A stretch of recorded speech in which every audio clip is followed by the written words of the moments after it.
AKBP Dodi Prawinegara menyesal turuti perintah Teddy Minahasa. Kenapa dia tega?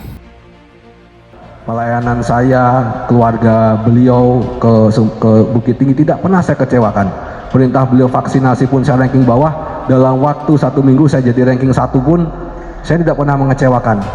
Saya membuat terobosan-terobosan pun beliau selalu mengatakan contoh ini, selalu seperti itu. Tapi kok bisa tega ketika saya mengungkap kasus sebesar ini yang ingin niat saya itu menaikkan namanya seorang Teddy Minahasa, itu justru diperintahkan seperti ini. Apa sih yang ada di benak otaknya dengan hatinya sehingga menghancurkan saya, keluarga saya, dan keluarga dia sendiri? Apakah kurang uangnya dia? Saya sampai sekarang belum tahu jawaban itu dari mulut seorang Teddy Minahasa yang menjelaskan langsung kepada saya kenapa dia tega. Itu aja yang mulia. Kenapa dia tega? Baik, terakhir pertanyaan. Makanya itu saya nggak mau gabung di skenario itu. Apakah saudara merasa bersalah dalam perkara ini? Saya sangat bersalah yang mulia. Menyesal? Saya sangat menyesal. Apalagi saya melihat kedua orang tua saya nggak tega, anak saya, istri saya. Habis sudah. Risiko negatif apakah yang akan diterima oleh si bawahan, si juniornya, seandainya dia mengelak atau menolak tekanan tersebut? Seandainya tidak ada resiko atau konsekuensi negatif yang akan dia alami dari instruksi tersebut, maka lagi-lagi klaim atau defense ini tertolak. Namun sebaliknya, ketika seorang penerima perintah bisa memastikan bahwa dia sudah menerima perintah, termasuk perintah yang salah, dan perintah itu betul-betul ada secara objektif, dan dia tidak memiliki kemampuan ataukah kewenangan ataukah kesempatan ataukah lainnya untuk menghindar atau menolak tekanan tersebut, dan ada resiko yang nyata yang akan sangat buruk menimpa dirinya, maka superior order defense bisa diterima.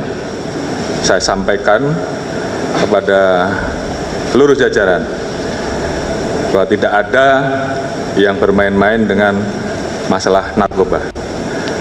Yang namanya narkoba harus betul-betul dilakukan pemberantasan. Dan saya sudah sampaikan bahwa siapapun yang terlibat, tidak peduli pangkatnya apa, jabatannya apa, pasti kita tidak gas. Karena itu bagian komitmen dari kami untuk melakukan bersih-bersih di institusi Polri. Ketegasan Kapolri untuk menunjukkan kepada seluruh jajaran Polri bahwa dia bisa bertindak tegas. Sebab sebenarnya kan kalau kita mau berpikir lebih negatif lagi, kan bisa sesudah ibu-ibu siapa itu yang membawa narkoba ditangkap, lalu ya dia saja yang ditahan dan mungkin tidak ada yang tahu kalau dia diproses sendiri, meskipun dia menyebut Teddy gitu, lalu ditangani oleh Polri sendiri, kemudian yang Teddy dibiarkan, itu bisa. Tetapi Kapolri mengambil langkah tegas kan untuk melakukan itu. Terdakwa AKBP Dodi Prawinegara menangis saat sidang pemeriksaan terdakwa di kasus peredaran narkoba jenis sabu. Sidang kasus narkoba ini digelar di Pengadilan Negeri Jakarta Barat pada Rabu 15 Maret 2023. AKBP Dodi mengaku menyesal menuruti perintah Teddy Minahasa. Hal inilah yang akhirnya dirinya menolak untuk mengikuti skenario Teddy Minahasa di persidangan.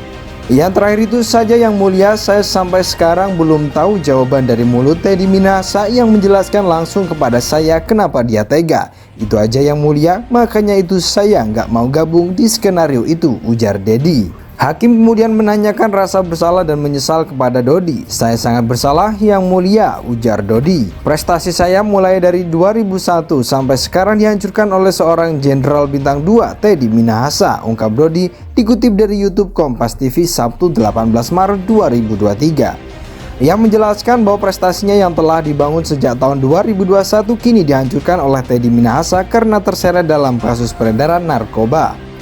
Irjen Teddy Minahasa diduga meminta Dodi Prawinegara untuk menyisihkan sebagian barang bukti sabu dengan berat kotor 41,3 kg. Terdakwa AKBP Dodi Prawinegara menangis saat sidang pemeriksaan terdakwa di kasus peredaran narkoba jenis sabu. Sidang kasus narkoba ini digelar di Pengadilan Negeri Jakarta Barat pada Rabu 15 Maret 2023.